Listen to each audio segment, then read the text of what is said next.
सबको जय मसीह की। सुबह के समय हम एक वचन अध्ययन करेंगे जो भजन संगीता के 51वें अध्याय के 6 वचन से है। देख तू हृदय की सच्चाई से प्रसन्न होता है। अमेरिकी देश के ऊटा प्रांत के मिडवेल नाम के राज्य के रहने वाले रे बार्स एक बहुत ही बड़े पुलिस अफसर हैं। एक बार अचानक उन्होंने अपने बटुए को खोलकर अपने ड्राइविंग लाइसेंस को देखा तो उन्हें पता चला कि उसकी डेट एक्सपायर हो चुकी है। वो इतने दिनों से उस एक्सपायर लाइसेंस के साथ ही अपनी गाड़ी को चला रहे थे। उनकी खुद की गलती उनके सामने रंगे हाथ आ गई थी।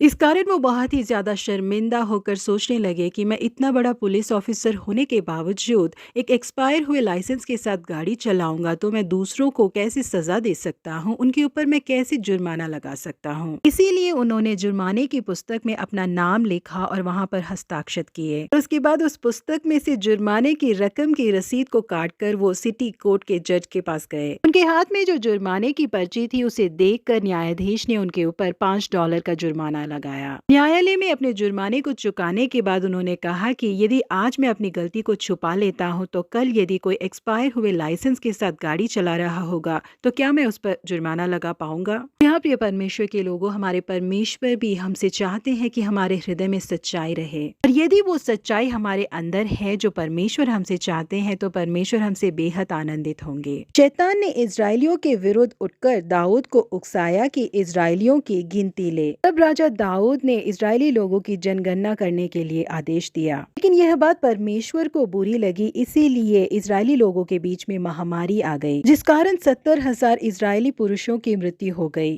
तब राजा दाऊद बहुत ज्यादा दुखी हुए और परमेश्वर से कहा, जिसने प्रजा की गिनती लेने की आज्ञा दी थी वह क्या मैं नहीं हूँ? हाँ, जिसने पाप किया और बहुत बुराई की है वह तो मैं ही हूँ, परंतु इन भेड़ बकरियों ने क्या किया है। इसीलिए हे मेरे परमेश्वर यहोवा, तेरा हाथ मेरे पिता के घराने के विरुद्ध हो, परंतु तेरी प्रजा के विरुद्ध ना हो। दाऊद ने यहोवा को होम बलि और मेल बलि चढ़ाकर यहोवा से प्रार्थना की। फौरन ही वहां पर फैली महामारी रुक गई। जी हाँ प्रिय परमेश्वर के लोगों, भले ही हम कितने भी बड़े पद में क्यों ना हो, अपनी गलतियों को छुपाए बिना उसे स्वीकार करने की हिम्मत हमारे अंदर होनी चाहिए। अपनी गलती को सुधारने की सोच हमारे अंदर आनी चाहिए। अगर हमारे देश में शासन करने वाले लोग और उच्च अधिकारियों के अंदर ऐसे अच्छे गुण होंगे तो हमारे देश के लोग और देश दोनों ही आशीषमय रहेंगे। परमेश्वर हमारे देश को भी ऐसी एक आशीष को प्रदान करे। प्रभु आप सबको आशीषित करे। Have a blessed day.